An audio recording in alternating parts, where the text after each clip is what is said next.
Mark's journey into darkness began with a simple desire for easy money. He was drowning in credit card debt when he stumbled upon a website promising high-end companionship for wealthy women. He uploaded a photo, expecting nothing. But the next morning, his phone rang. A smooth professional voice introduced himself as the manager. He told Mark, "You are exactly what we are looking for. We have a client, a 45-year-old textile CEO who specifically chose your profile." The manager painted a picture of a glamorous life, $2,000 for a single dinner date. Mark's ego took over. He didn't hear the warning signs. He only heard the flattery. He felt chosen. He felt special. When the manager said, "She wants to meet tonight at the Grand Hotel," Mark didn't hesitate. He was already spending the money in his head. Once Mark was hooked, the financial bleeding began. The manager sent a very official-looking contract via WhatsApp, complete with stamps and signatures. To activate your membership and ensure the client's safety, the manager explained, you need to deposit a $500 security fee. It is fully refundable. Mark paid it instantly.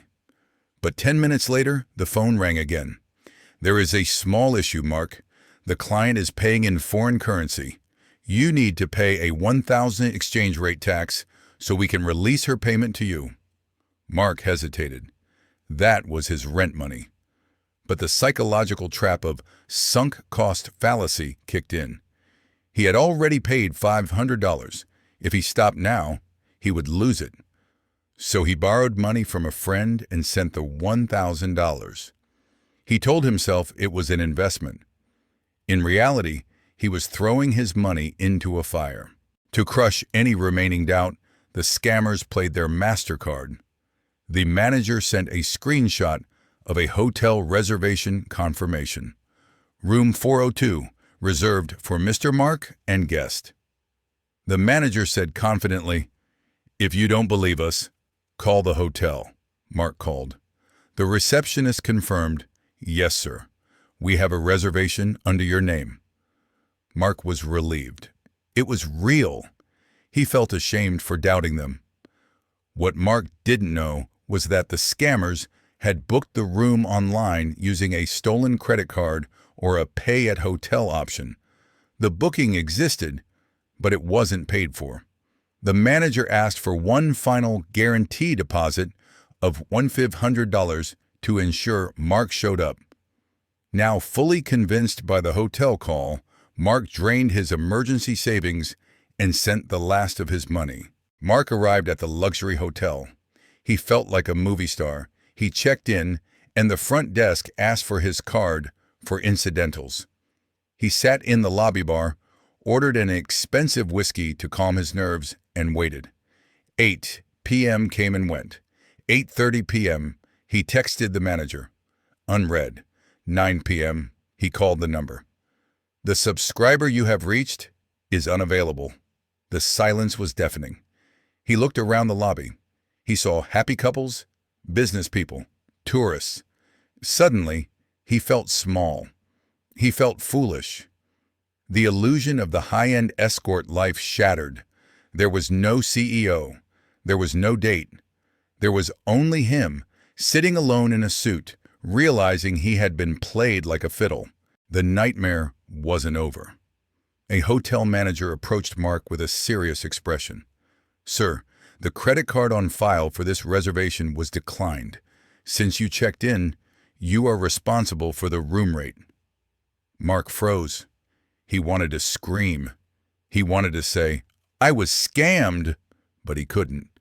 How could he explain to this stranger that he was here to sell his body to a woman he never met?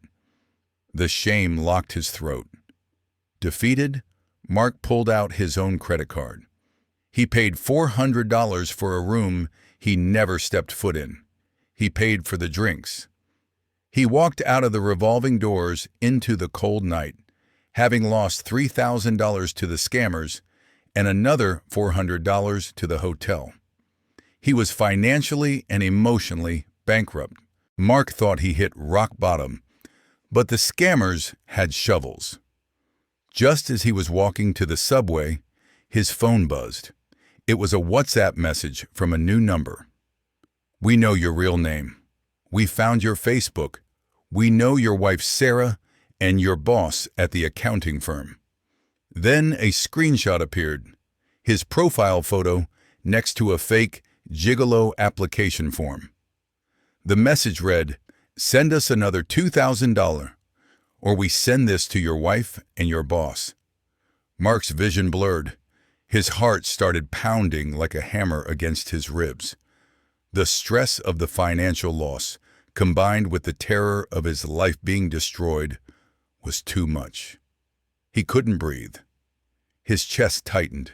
He collapsed onto the sidewalk, gasping for air, clutching his phone as the world faded to black.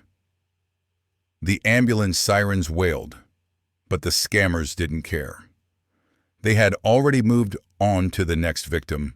That was the tragic ending. But it didn't have to happen. Let's rewind. Let's go back to the first phone call. This time, Mark is smart. He knows the rules. Rule number 1, legitimate agencies take a commission after you get paid. They never ask for money up front. If you have to pay to get a job, it's a scam.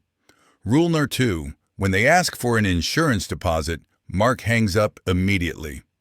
Rule number 3, if he is curious about the hotel, he calls and asks specifically, "Is the room fully paid for?"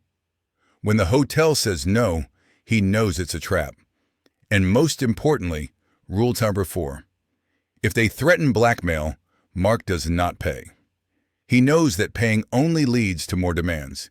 Instead, he blocks them, locks his social media to private, and reports the number to the police. He saves his $3,400, saves his health, and sleeps peacefully. Be like the smart Mark. Don't let your ego make you a victim